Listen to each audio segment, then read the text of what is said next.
ओम श्री गणेशाय नमः। आज इस वीडियो में आप सुनेंगे सकट चौथ या माघी चौथ की व्रत कथा। कथा सुनाने से पहले अभी तक अगर आपने हमारा चैनल सब्सक्राइब नहीं किया है तो ज़रूर कर लें, और अगर कथा पसंद आए तो इसको लाइक करके अपने परिवार वालों के साथ शेयर करना बिल्कुल भी ना भूलें। एक नगर में एक साहूकार और साहूकारनी रहा करते थे। वो दान पुण्य आदि में बिल्कुल भी विश्वास नहीं करते थे, जिसके कारण उनकी कोई संतान नहीं थी। एक दिन साहूकारनी पड़ोसन के घर गई। जिस दिन सकट चौथ का दिन था, वो पड़ोसन सकट चौथ की पूजा करके कथा सुन रही थी। साहूकारनी ने पड़ोसन से पूछा कि तुम क्या कर रही हो?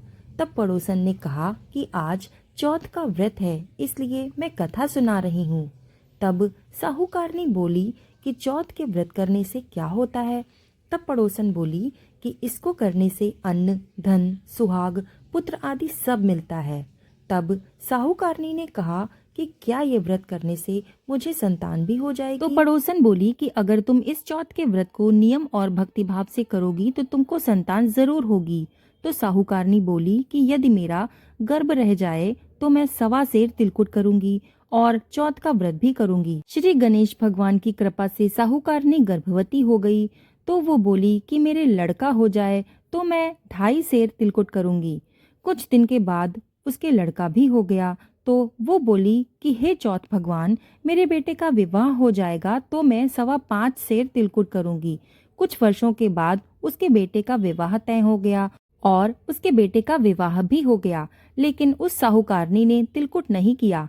इस कारण से चौथ देव क्रोधित हो गए और उन्होंने फेरों से उसके बेटे को उठाकर पीपल के पेड़ पर बिठा दिया। सभी लोग वर को खोजने लगे पर वो नहीं मिला। हताश होकर सारे लोग अपने अपने घर को लौट गए।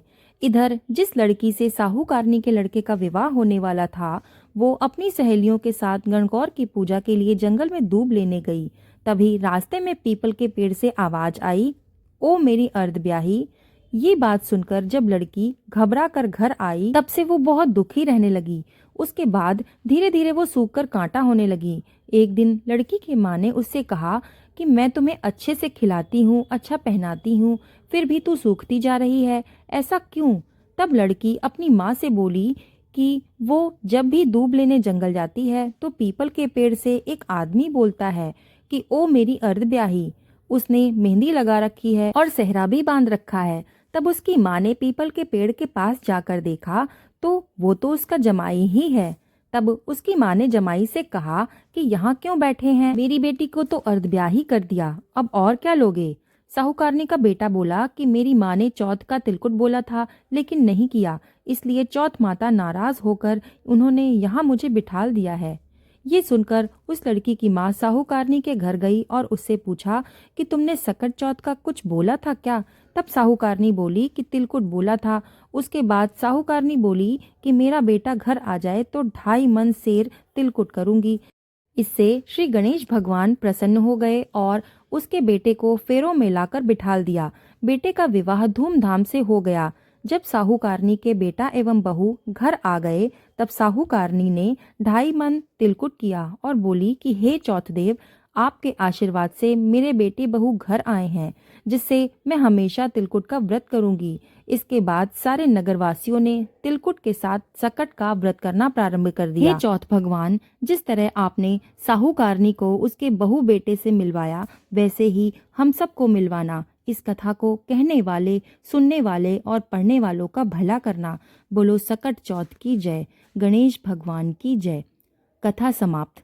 आपको ये कथा कैसी लगी हमें कमेंट में ज़रूर बताइएगा और कमेंट में जय सकट चौथ माता की ज़रूर लिखिएगा। वीडियो को लाइक कर दीजिएगा, चैनल पर नए हैं तो सब्सक्राइब कर दीजिएगा और इस वीडियो को अपने परिवार वालों के साथ शेयर करना बिल्कुल भी मत भूलिएगा।